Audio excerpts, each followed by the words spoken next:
ایک صحابی حضرت سعید بن عامر ہیں، حضرت عمر فاروق رضی اللہ تعالیٰ عنہ نے حضرت سعید بن عامر رضی اللہ تعالیٰ عنہ کو گورنر بنانا چاہتا حمص کا، نے کہا میں نہیں بنتا، فرمایا مجھے تم لوگوں نے بنا دیا ہے، خود گورنریاں بھی قبول نہیں کرتے۔ چلے گئے حضرت سعید بن عامر، گورنر بن گئے، صوبے کے گورنر۔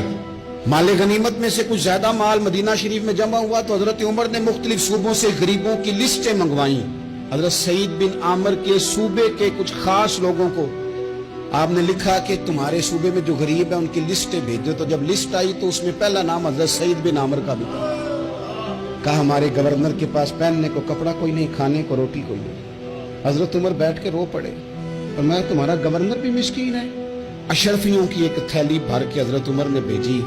حضرت سعید بن عامر کے پاس جب گئی تو کہنے لگے انا للہ و انا الیہ راجعون۔ آپ کی اہلیہ کہنے لگی خیریت ہے؟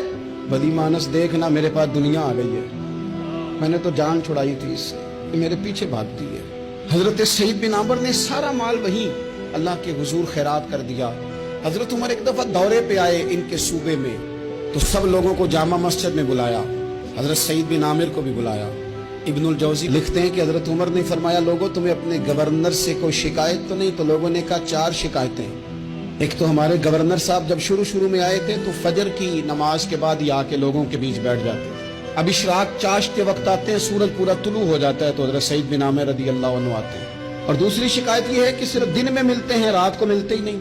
اور تیسری شکایت یہ کہ ہفتے میں ایک پورا دن ہوتا ہے ملاقات ہی نہیں کرتے۔ اور چوتھی شکایت یہ ہے کہ کبھی کبھی بیٹھے بیٹھے رونے لگتے اور بے ہوش ہی ہو جاتے۔ آپ نے ایسا شخص گورنر بنا دیا جو دیوانہ ہے۔ حضرت عمر نے بلا لیا، قریب بیٹھے تھے، کہا دے سوالوں کے جواب۔ گردن جھکی ہوئی ہے، عرض کرنے لگے امیر المومنین میں نے تو پہلے ہی کہا تھا میں گورنری کے قابل نہیں۔ فرمایا اب تو منصب تمہارے پاس ہے، تمہیں جواب تو دینا ہے۔ حضرت سعید بن عامر کہنے لگے حضور 4 میرے ساتھ مسئلے ہیں۔ فرمایا کون سے؟ حضرت سعید بن عامر کہنے لگے آپ سوال دہرائیں میں جواب دیتا ہوں۔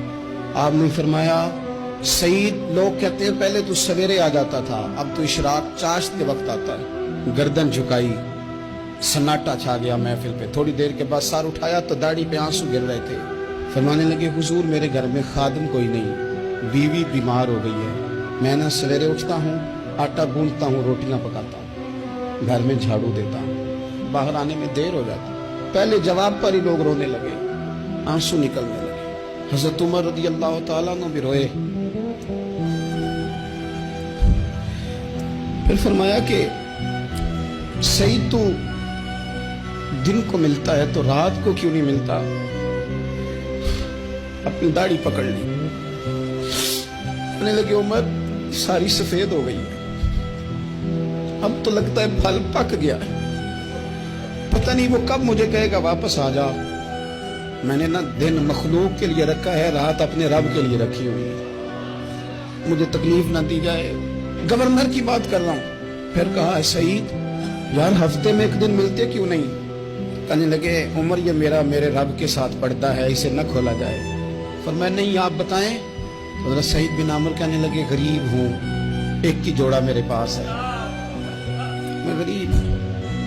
حضرت سعید بن عامر کہنے لگے ایک جوڑا ہے، ہفتے میں ایک دن دھو کے خشک ہونے کو ڈال لیتا ہوں، پھر بیوی کے کپڑے پہن کے بیٹھا رہتا ہوں، کس طرح گھر سے باہر نکلوں؟ میرا پردہ تھا، میں اپنی غریبیاں لوگوں کے سامنے نہیں رکھنا چاہتا، میں جانوں میرا رب جانے، میں راضی ہوں نا اس کی رضا پہ۔ اب تو حضرت عمر ہچکیاں لے کے رونے لگے، فرمانے لگے چل آخری سوال کا جواب ہی دے دے، کبھی کبھی روتے ہو تو بے ہوش ہی ہو جاتے ہو۔ حضرت سعید بن عامر پھر رونے لگے، فرمانے لگے بڑی عمر کا ہو گیا تھا جب کلمہ پڑا تھا، جب وہ پچھلے گناہ یاد آتے ہیں نا۔ میرے سامنے لوگوں نے حضرت حبیب بن عدی کو سزا دی تھی مکے میں، اور میں اس وقت مسلمان نہیں تھا، میں مدد نہیں کر سکتا۔ جب وہ وقت یاد آتا ہے تو برداشت سوچتا ہوں کیسے اللہ کے حضور جاؤں گا۔ دوستو دعا کرنا اللہ اس ملک کو بھی کوئی ایسا شخص عطا فرما دے